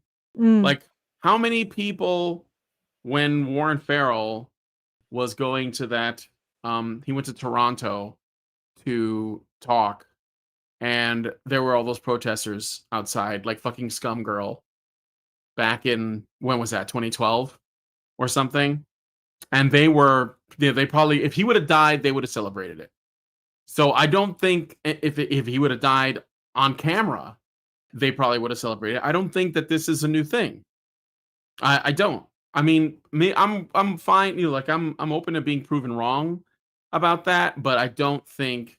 I think it's because especially these women that are making these videos online, like their whole life is organized around the sort of like cultural stories. That's why they're always referencing, Harry Potter and The Handmaid's Tale, because they don't live in reality. They live in like TV world. Like they watch TV and they watch movies and they see people dying in film and television, and like they get this mindset that like people in the real world that they dislike are just like the villains on TV. So when they die, they're just like, oh, I didn't like that guy. I didn't like that character. And I think that's what it is. I don't think it's like, because I mean, I have watched gore content online, and when I saw Charlie Kirk get shot, I was shocked. When I saw that girl get stabbed on the train, I've seen people die, in real life on videos, and it doesn't. I'm not desensitized to it because I know that's a real person, that has like family and friends. It's not like a character in a movie. So, okay. sorry. have to go No, I'm not. That's not you. I'm just and stuff like that. And now What? just it's like cats didn't get a really good night's sleep because Okay. cats hate sleep. Only for you. They don't want you to get sleep. Yeah, they're fine with their own sleep, and they prefer, if you disturb their sleep, they savage you. But they're Yeah. fine, absolutely ruining your sleep. Okay. Yeah. and you see someone set on fire, if someone gets stabbed on a train. And when someone like Charlie dies, it's not even real to people anymore. Like it's like a movie or show. Oh, that character died, people around you. You can't say to these people who are celebrating this and justifying this, you can't say, what if that was your dad or your brother getting killed for their opinions, because they've already cut those people off. They've already cut those people off out of their lives. And posting videos and pictures of Charlie's wife and young kids will not move these people at all, because they hate their lives. They hate their families. They are atomized bug people. They are the unfortunate product of modern society, and I feel bad for them. I do. I pity them, and I wish I could help them. But I have bugman fatigue. And for the me in a blind rage with a list of all of Charlie Kirk's like biggest hits to convince me that I should hate him and should not mourn him. If you thought what Charlie Kirk said is wrong, you could have debated him. He was one of the few people left willing to do that, and now he's gone. Charlie was a fan of free speech, but I'm worried whoever comes after Charlie won't be. Like, even from a political standpoint, not even... Oh no, my backlash. They murdered a guy. The next guy might be like less like for free speech. I don't think so, but okay. The backlash. No, I think I understand what she's saying. What? Well, maybe not. Maybe I'm reading into it, but here's the thing. All right. We have a society in which people can engage in these kinds of discussions, or we did. And because of that, that is where prosperity and advancement comes from. It comes from freedom of speech. And it comes from a society that enables that kind of cooperative communication of ideas. And and that enables more political solutions, like it creates a larger pool of solutions politically. And I can go into more historically about that, but when one side, I'll use the word side, starts the process of destroying this kind of civil conversation. So the left basically brings a club, like a bludgeon, to the discourse. Eventually the right is going to have to abandon civil discourse, because you can't have it when you're being beaten to death with a club. You have to pick up a club and fight back. And through no fault of the people responding to the club, civil discourse dies. Now, I don't know if that's what she's saying. It might be. It might be. But honestly, you can't sit there and say, well, that's that, I don't understand why the right picked up a club. Yeah, you understand. Because they don't want to end up being killed. They don't want to end up being rolled into a mass grave. They don't want to end up being, murdered in ovens. They don't want to end up being put in concentration camps. Right? So they have to pick up a club and respond in kind. But that moment, all discourse dies. Yeah. Right? And that is the end. Like, that is the pinnacle of our civilization. And everything after, downhill.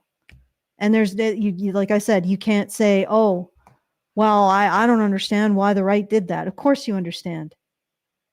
So this dance requires both sides to be willing to engage in it. And when one side decides that they're no longer willing to engage in it, and they're willing to embrace violence as a tool, as a political tool, it's over. That's the end. So when I say we need to deprogram these people, I'm not kidding. Like, if we don't, if this is where we want our society to crest, then we can continue to respond in kind. Well, we aren't even starting to respond in kind, but eventually it will happen. Eventually it will happen. It has to happen. Right?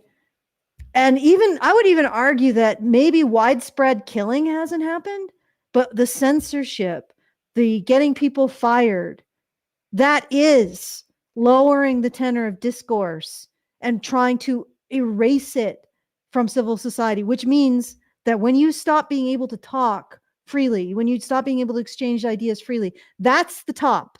Everything after is down. And if we don't want that, then somehow we have to deprogram these people. Like you said, deprogram women, because they sort of are coming from them. Well, it's the same. I think it's the same.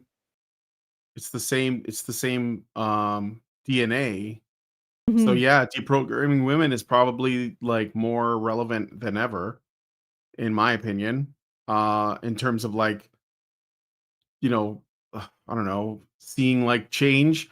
I mean, in my day-to-day life, I don't see any issues, but I'm in a different kind of community. But I think that, like, it's something that we're gonna have to confront for other people's benefit, I suppose.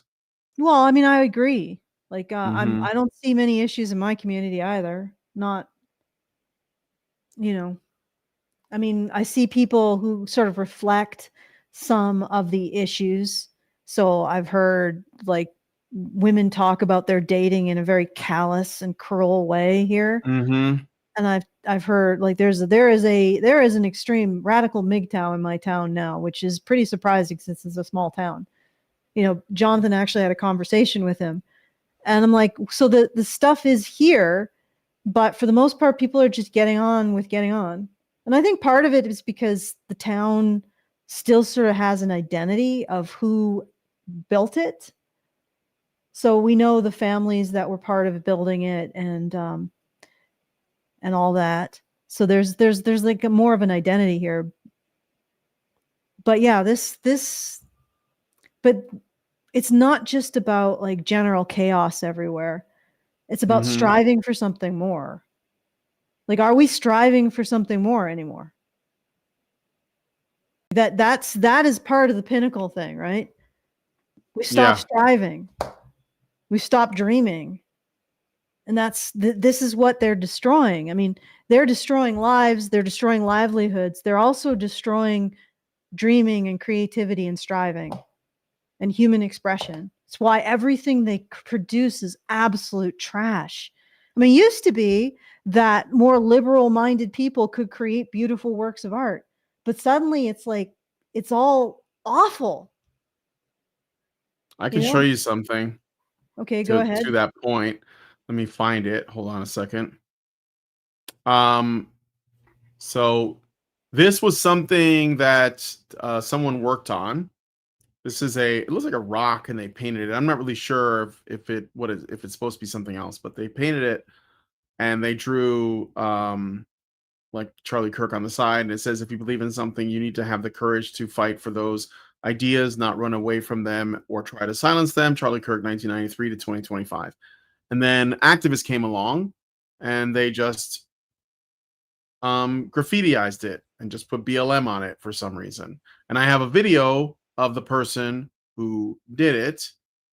And I thought that was interesting because it was like showing, yeah, here we go. University of North Carolina, Wilmington. There's the, wait, it's not on my page. Where's my page at?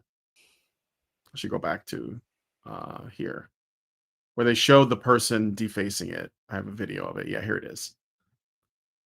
So, yeah, they're killing creativity too, on purpose. And it is the goal is uglification of everything, and the purpose of that is to demoralize. And that's another reason why they aggress too against people, because when these protests happen, what does Antifa do? What do the protesters do? What does BLM do? They show up with their umbrellas or whatever, and they try to get people to hit them. They try to they antagonize violence. They're trying to get violence. And usually they don't, but they do everything. Remember when they poured urine on Lauren Southern's head? This was like a long time ago. Or when they kicked the shit out of Andy Ngo and gave him, I think it's some brain damage. I mean, a little bit of brain damage. You had to go to the hospital. I mean, I can go on. And but yeah, they want things to escalate because they want to be victims of that. Because then they can justify, using the state to kill their enemies. So because they think their enemies are the devil. So it's the only solution. Anyway. I just let the cat back in. Okay. Cat's back the very next day. Yes, the cat came back. Thought it was a gunner, but the cat came back. West couldn't stay away. This is like classic Canadian. I remember that song. Okay, got a super chow, another one. Thank you from the one good man who gives us. Let me see how we're doing on the live stream. We got like over 100 people watching. So, $5. Many women also seem more shocked that a hot blonde did a jeans advert than that a hot blonde was horrifically murdered on a train. They also seem shocked by the reaction. Well, the woman who was murdered on the train wasn't competition for these women. Sydney Sweeney was. That's why. Nova fan. Oh yeah, go ahead. Yeah, like that is a good point. Yeah. But again, like I just went through with Grok, finding out that there is an intervention that could substantially reduce the rate at which women experience domestic violence, and feminists are no doubt impeding it because they want to promote their ideology. Yep, it's Like good for that, business. yeah, they don't give a crap about women. Like it is just that's just what they chose because we give a crap about women. And then they tell us, "Oh, you guys don't give a crap about women." And if you gave a crap about women, which you don't, you'd give us money and do what we say. And like idiots, we agree to that. Like idiots. Because the funny thing is, again, that these women, these feminists don't care about women. All they care about is using women to get money and control people. And they're using the fact that the people they say don't care about women do care about women to get that money and control. Astounding, isn't it? It's disgusting, actually. All right, continue. Sorry. Okay. NobaFan21 gave us a Rumble rant for $1 and says the lefties who are upset at Jimmy Kimmel getting quote unquote canceled have no room to talk about free speech. They demanded we get fired from our jobs when accused of racism and transphobia. Don't forget also for going to school or work when you weren't supposed to. Or what? Or being accused of misogyny or having the wrong opinion Or about going sexual to a violence. convention with the wrong opinions, right? Or in Johnny Depp's case, being the victim of abuse. Yep. Like, on an allegation by a woman. They also supported that. Like, did you know that I'm pretty sure that more men have been canceled over allegations from women than anything to do with transphobia. Okay, but go You know ahead. that the wokies are also calling to boycott Disney because like Jimmy Kimmel's show is on ABC and ABC is owned by Disney. So they're calling for boycotts. Even the woman who played She-Hulk is like, I suggest you all stop subscribing to Disney Plus. And I'm like, I thought you caused us to stop subscribing to Disney Plus, if anything. No, but so yeah, I guess I like Disney now. Or like the people who work there. Yeah. Well, alternatively, you don't subscribe to Disney Plus because it's trash. Still isn't a show that's worth watching. No, it's all trash. Trash. I never had an account, never. So, but it's just really funny that the Disney has fired Jimmy Kimmel and now they're losing their people too, and so I don't know what's going to be left of it. It's going to be a crater. But anyway, back to maybe the shoe they'll thing. try writing good stories. They could try doing that. A renaissance.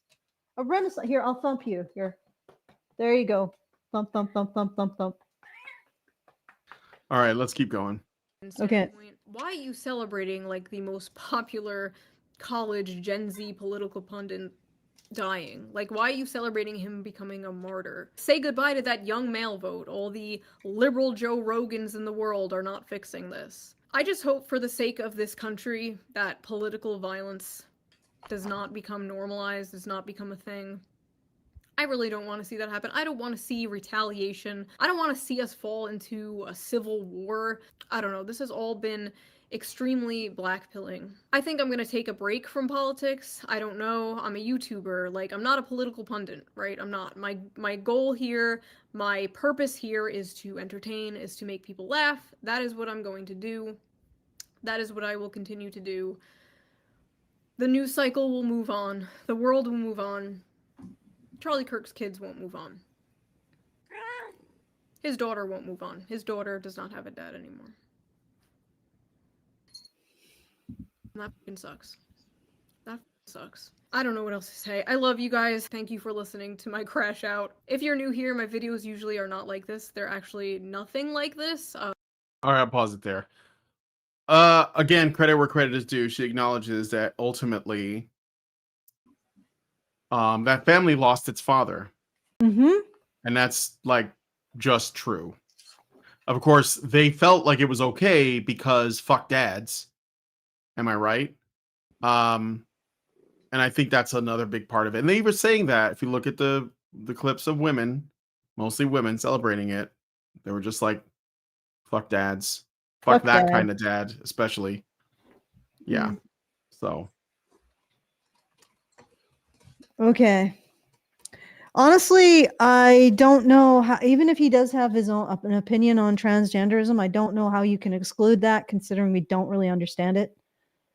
If it what the precise phenomenon is, and how Yeah. to properly diagnose it. Yeah. Yeah. But anyway. Okay. Yeah, she obviously is not quite upset by this. Yeah. Well, credit to her. Although, I mean, honestly, how can you... What do these people expect? If they think that anybody who doesn't agree with them... my phone is ringing. Somebody's trying to call Oh, me. you froze. Yeah. Is Yeah, it that's because of why. your phone? Yeah, it's because of my You're phone. just floating. The cat is floating in your hand. There's something magical going on. Yeah. Yeah. Okay, you're back. You're back. My arms look gigantic because they're close to the lens. House is But taking us to the gun show, guys. not that I have really great guns. I just, what was I saying? Okay, so many things happened at once. My ADHD kicked in, and now I've squirreled, and I don't know where I am. It's a credit to her that she's starting to question all this. I don't know how you can continue to be friends with somebody who would celebrate your murder if they didn't know you. Yeah. Have you seen some of the unhinged things that, like, I'm not going to put it up on the screen or anything, but because we're going to wrap it up, I think it's been 2 hours just about. But like some of the mainstream moderate types like Destiny have been saying, oh, man. I mean, it's, well, like I said, I'm just glad that I don't know those people personally. I have like, people that I know in real life that are, but I have lost a lot of friends over the past 10 years. And I feel very dehumanized by them, which is really painful, but I mean, I already went through that. I went through that years ago. Sadly. So. Okay. I just tithed to the void, so hopefully I'll have a few moments of peace. Yeah, Okay. I mean, I don't think I never really had friends, so I never went through Yeah, that. I figured as much. Yeah, mainstream. Yeah, Destiny is supposedly moderate. He calls himself the moderate liberal for sure, and a lot of people consider that. I'm telling you though that those distinctions don't matter anymore. So No, I mean, really, the only distinction is this: are you a person who wants to use words as a means to identify enemies and subjugate them, or are you somebody who uses words to convey concepts? I think this is how language broke into so many pieces, is that people no longer wanted to understand each other.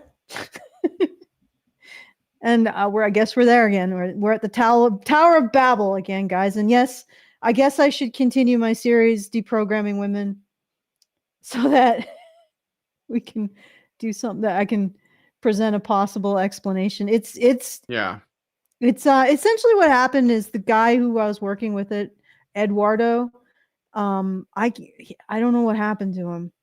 And Eduardo, the guy who used to make the cartoons. Yeah, the cartoons. And so I had the higher production values, but now I mean, I'm working Well, with you might be able to animator. get Luke to help you out, but he's not going to be cheap. Yeah, that's the problem. You can get Luke to help you out. He's a really good animator. I'm going to be talking to him on Monday. Yeah, okay, But, good. Yeah. So, yeah. And the other thing is I have this project that I'm working on called Why Sally Rejects Stu, which is sort of connected to the Deprogramming Women project, but it's more about dating and greater implications, the problems in dating and their greater implications for our society. So that's what I guess I could call that part of Deprogramming Women. It's just,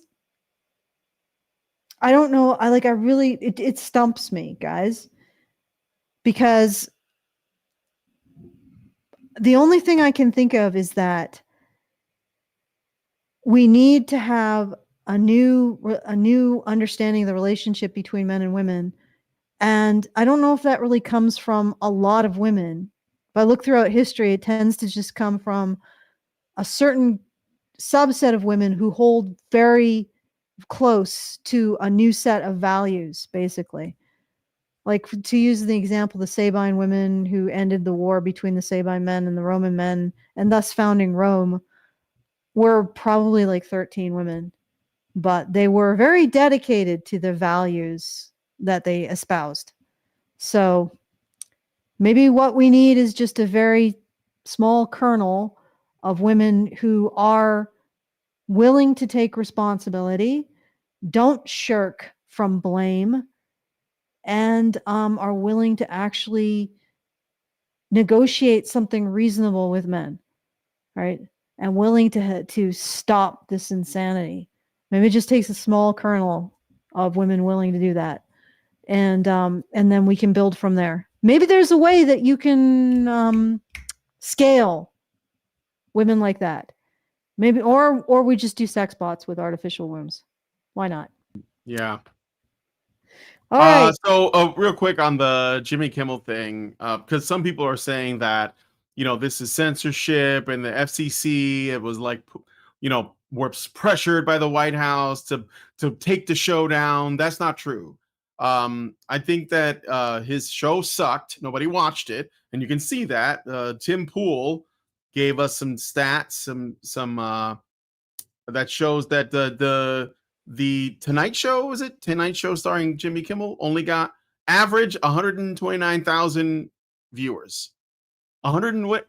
I think there are internet memes that get more views than that. I think that there are cat videos that get way more views than that. I don't know if we are. Maybe we're catching up to the Tonight Show, but that's what it is. The show sucked. Nobody watched it.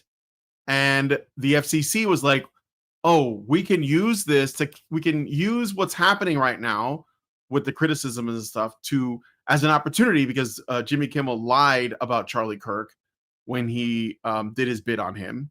He lied about the shooter. And so they were like, we're going to use this to cancel the show, or at least put him on hiatus. They didn't even cancel the show. They suspended him. So he's not even fired. So I'm telling you guys, don't let them play victim on this, because that's not true. And I knew that when I heard this. I was like, I think it's because the show sucked and nobody watched it. Bring back Craig Ferguson and you guys will be fine. He'll hit on all of the guests. He's got a great Scottish accent and he's a lot funnier than most of these guys. But that's just what I think. Yeah. Well, I mean, if he's lying about Charlie Kirk. Yeah, he lied about Charlie Kirk and his killer. I mean, because it's one thing to make a off-color black humor joke. Mm-hmm.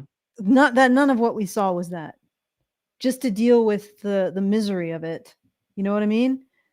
And then celebrating or lying about the person or lying about the situation. Like this is now I mean, there is free speech, but you can't slander people.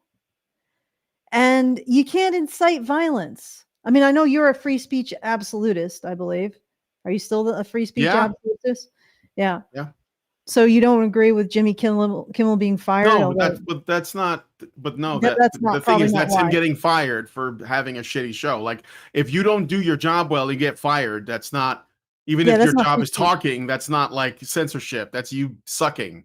Yes. That's why I said the show should continue. Get somebody that's good to be on it and make the content good, and maybe not just like TDS, like 24 hours a day. That's why I say get Craig Ferguson. He's funny, and I think he can like keep it light. You know, well, okay, or somebody that's just really good at interviewing. Do you believe that the people who are celebrating this should get fired? Celebrating, Well, again, I think of censorship or the First Amendment as more of a government thing, not a company thing. I would say no. I would say no. Yes, I say no. Yeah, I don't. Well, look, I don't think so either. But I mean, I can't tell them not to do it. The problem is this: they are the ones who now set the tenor of engagement. Yes, That's what that is exactly. And I I said this can to say, Mike no, I don't think yesterday. that's a good idea, but you I guys are don't think setting it's a the good tenor idea. of the Yeah. Their You should tenor, hold them to their standards because they only do this to us because they know that we have standards. And well, so they're it's like, it's "Oh basically yeah, what I this was is your talking about. principle, so I'm going to hold you to your principle." But they don't have principles. Basically what I'm talking about. The left has brought a club to, or a bludgeon to political discourse. Eventually, they're going to force their opponent to meet them on the same level. And unfortunately, that process is starting. So I don't agree with it, but also it's karmic and I can't stop it. Mm-hmm. Like this is the level of political discourse you've asked for, and you are going to get it. I've asked leftists or people who espouse this stuff, who seem to use it to enact their political aims. I'm like, okay, so there is no compromise except that people agree with you. So eventually, this will come down to violence. Is that what you want? And of course, they hem and haw and they don't answer this question. But ultimately, I think that the real differences are people who are willing to uphold the virtues of an advanced civilization, which include freedom of speech and autonomy and all of these other things, and those who seem to be unable to handle it.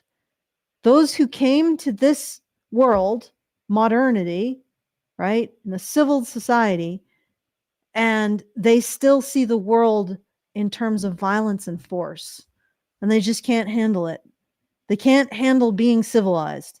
So they have to burn everything and bludgeon everything and destroy everything that makes them feel uncertain, that they aren't in control. And then really it comes down to that, right?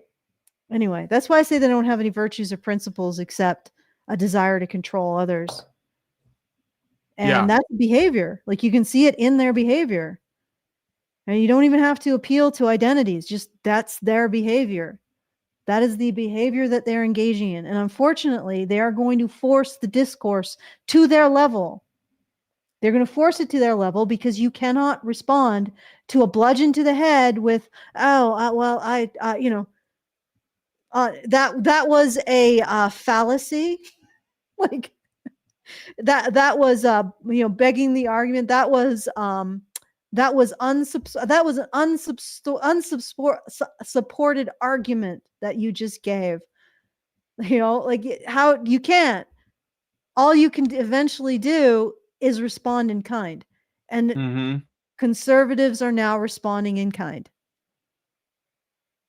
Okay, well, when you're done, when the left is done setting the level of discourse and the conservatives have to respond to it, when we all play this out, can we get back to having discussions?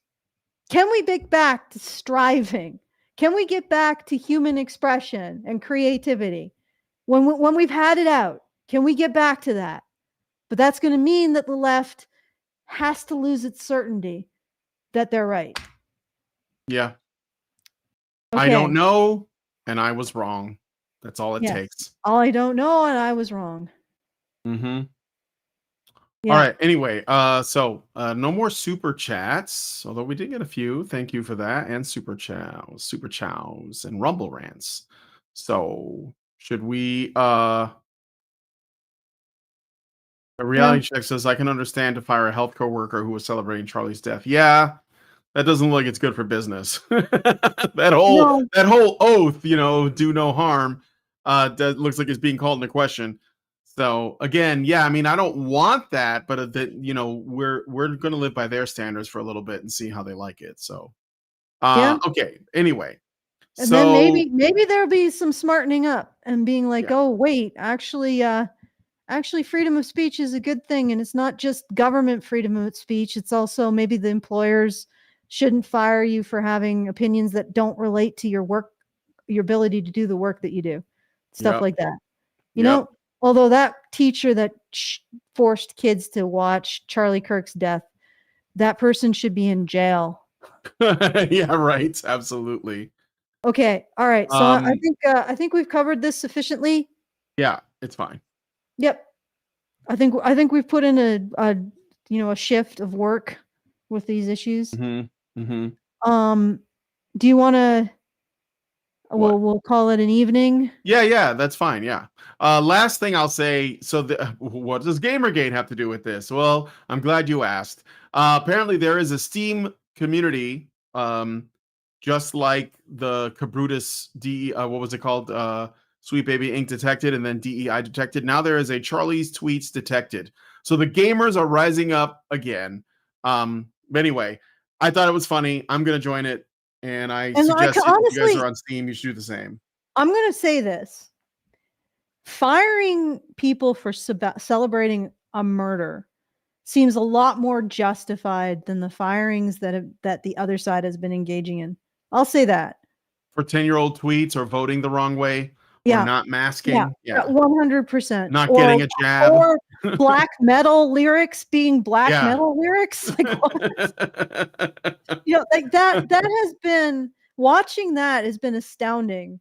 And the fact is that it's far more justified to fire these people for their opinion, for their absolutely repulsive behavior towards the death of a man who did nothing to them, than all of the other shit that I've seen. So yes, it is sort of meeting them at their level, but it also seems a little more justified at the same time. Okay. All right. I actually got some message, like Janice Fiamengo wanted to join us. Oh yeah, we never did hear from her. She has some family health issues that she's dealing with. Not right. Yeah. Just like Karen. But she said, I sent her the pictures and she had a little message, so I thought I would read it out. The pictures look great. Thank you for these. I'm sure I couldn't attend remotely. My admiration for the honey badgers is deep. I don't know how you manage to address current issues with such insight and knowledge. You and Brian and Hannah are truly remarkable. Aw. I just thought I would read that. Yeah, thank you, Janice. That's very sweet of you.